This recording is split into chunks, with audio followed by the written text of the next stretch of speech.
Okay, YouTube, so we finally have some new information to talk about with Sonic Frontiers. Like expected, it's actually been a very dry news cycle. We really haven't had much to talk about over the last week or so. We had the Project 2022 thing that really amounted to nothing, sadly. So go ahead, I'm gonna throw on the little clown face emoji. But we finally have some words from the man himself, Takashi Iizuka, the head of Sonic Team. He had a couple of interesting things to say about in an interview with Game Radar about this mysterious game called Sonic Frontiers that you and I are all patiently waiting for. Some of the things that he talks about in this interview definitely addresses some of the concerns that we have and blows open the lid for a little bit more of a discussion. So let's get right into it. I'm going to read you guys the article. I'm not going to waste your time, so let's get right into it.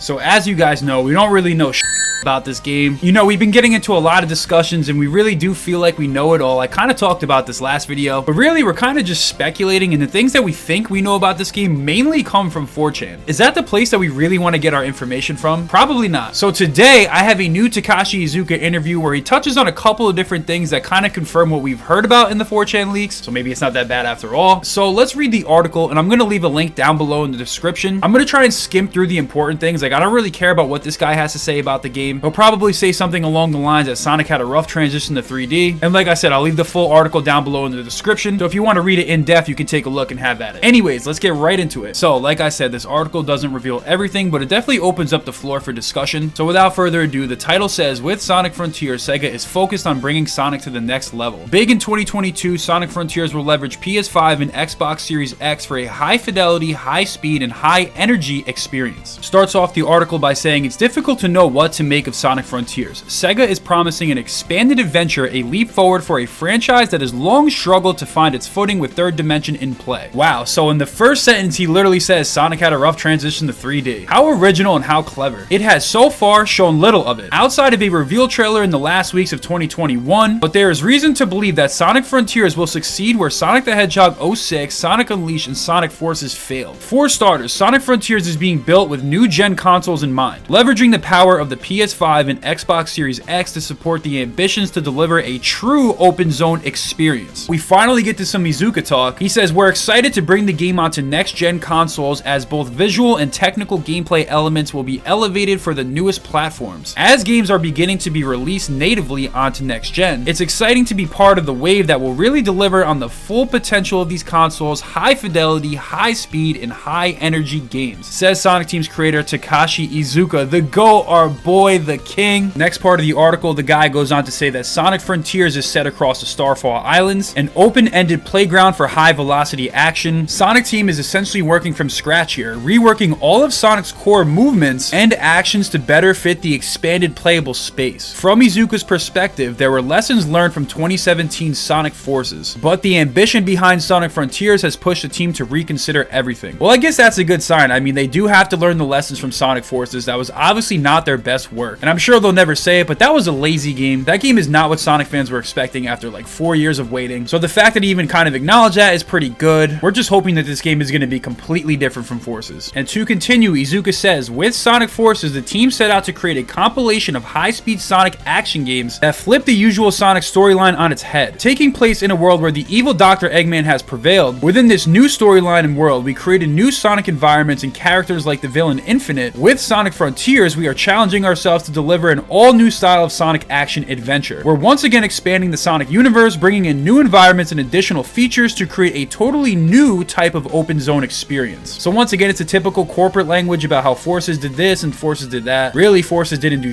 but it's interesting that they're talking about adding new environments and additional features to create a new type of experience. If it's going to be a new open zone experience, maybe it won't be so similarly influenced by Breath of the Wild. Maybe it'll have its own type of mechanics, which I think it will, because Sonic moves completely different than Link does in any of those games. So we'll just have to wait and see about that, but let's continue. Alright, so I'm going to skip over the next two paragraphs. It doesn't really say anything. It's just a guy pondering what the open world experience is going to be. And Iizuka basically tells him he can't tell him anything, but details are coming soon. Hopefully they come sooner than we expect. So the next part of the interview, which actually reveals something very significant, and this is what we'll get into, is it says, after all, Sonic is at his best when he's able to move really damn fast and without interruption, pummeling the creations of Dr. Eggman without losing speed. Iizuka tells me bringing Sonic's signature speed and combat abilities to life in larger areas is among Sonic Team's greatest challenges. Quote unquote, we are focused on bringing Sonic to the next level and ensuring that he's fully represented as a character that fans know and love, while still making his new form exciting. And then in quotes it says, with Sonic Frontiers, we'll introduce new combat styles to bring Sonic's signature dexterity onto the battlefield. So we gotta stop right here. This is probably the most important thing that we'll get into about this video. As you guys know, a lot of leaks, especially the 4chan ones, said that we're gonna get some type of different combat system. It might also even be button mashy. So this is all but confirming we're gonna get some different type of combat system. Now, is it gonna be button mashy? Is it gonna be more RPG based? Is it gonna be similar to what we've seen in the past, like, you know, with the homing attack and the bounce attack, just separate abilities that we kind of use with one button map and not really think about it? But this draws a lot of different discussions. What do you guys think the combat system is gonna be like in this game? Do you think it's gonna be RPG based? Do you think there's gonna be combos similar to Sonic Unleashed and the Werehog? We don't really know much, but it's definitely interesting to speculate because it's all but confirmed that at least that aspect of the game is going to be different. And it's also very important that they talk about how this game is going to represent Sonic as a character that we know and love, because a lot of us who watched the trailer did not see anything that looked Sonic related. It almost looked like he was dropped off into a Zelda world. So the question is there going to be springs? Is there going to be loops? Is there going to be rings? Like, what's going to be in this game that's going to make it feel like a Sonic game and not like a Breath of the Wild ripoff? All of those questions remain to be seen, but I'm definitely very interested in seeing what we could possibly see in this game. I think for sure we're going to see some type of new collectibles. If you look on top of the tower in the first trailer, you see these purple little tokens. Maybe if you collect these tokens, you could purchase new abilities. Like, there's so many different things that we could see with this game. And one of the biggest concerns that they addressed, and that was important to me, is that it felt like a Sonic game, and it looks like they're looking to tackle that challenge. So all of that is pretty good. It seems like some good information that we've gotten from them. I'm really happy to see that they've opened up a little bit and they're being a little bit more transparent, but the clock is ticking and this game is less than a year away. It's almost February, so I'm expecting something soon, but let's continue with the interview. So this is the last Iizuka part of the article. There's like 2 more paragraphs, but it's just the author interjecting his own thoughts and opinions into it. So I won't cover that, but let's cover this last paragraph. He says, we pay extremely close attention to getting all the little Sonic details right to make sure that the Sonic signature speed and characteristics remain consistent across every gaming iteration, says Iizuka. He says, with Sonic Frontiers, we'll introduce new combat styles to bring Sonic's speedy signature dexterity onto the battlefield. We already read that. And the new exploration options obviously play into his iconic speedy nature. So once again, at least our concerns are definitely addressed there. As in, yes, we want this to be a Sonic game. We don't want this to be a ripoff of all the other open world games that are out there. The question is, how are they going to bring Sonic's speedy nature and integrate this new combat system into the open world? That is something that'll remain to be seen. I think a way that they can do this, obviously, is if they do these cyberspace levels maybe, so they can kind of break up the open world and put more platforming objectives in it, more traditional Sonic levels, because that's what the leak suggests. But the leaks also did suggest a combat system as well, so maybe they are true. I would say that this interview once again confirms that there's definitely a lot of true information out there on 4chan. Not all of it, but at least some of it has come true based off of what we've seen from Iizuka and Sonic Team so far. So I'm really curious. I really want them to make this feel like a Sonic game. I still don't really know how they're going to make Sonic work in an open world. Like, are we just going to be boosting in an open field? Like, there's got to be platforming objectives. There obviously, like I said before, has to be the springs, has to be the loop-de-loops, has to be enemies, and it has to make sense. It has to feel good. So I don't really know how they're going to do this, but I do know that if executed properly, the Sonic moveset can work really well in the open world. The game designers just have to do a very good job and do this very carefully. And according to Iizuka, they have Sonic's signature iconic moveset in mind, and just everything that makes Sonic Sonic in mind when they're making this game. So far I trust them, but as time ticks, my trust will wane. I would love to see gameplay soon because this game's supposedly coming out around November. So at this point, we're about 10 months away. The ball is in Sonic Team's court. I'm excited to see what happens one way or the other. But what are your thoughts about this? What do you guys think that they can do to make this feel like a Sonic game? They said that they're reworking all of Sonic's core movements. Like, I don't know if that terrifies me or excites me. I mean, I do trust them though. They said it's intact with Sonic's high speed and core characteristics. So the moveset might be changing, but apparently it's going to be the same Sonic that we know and love. So don't really know what it means, but we'll just have to wait and see. Hopefully gameplay is coming soon. My personal prediction is by March, because typically that's when they show stuff off, but I have no idea. So we're turning the mic over to you. When do you guys think we're gonna get gameplay? What do you think this means that they're changing the core characteristics? What do you think about this combat system? How do you think it's gonna work? These are all questions that I want you guys to answer down below in the comments. Maybe help paint a clearer picture for myself. But thank you guys for watching this video so much. I appreciate each and every single one of you. Make sure to hit that sub button, thumbs up, drop a comment, get at all my socials. The links are down below. But I have nothing else to say to you guys that's new. So until I see you guys next time, peace out.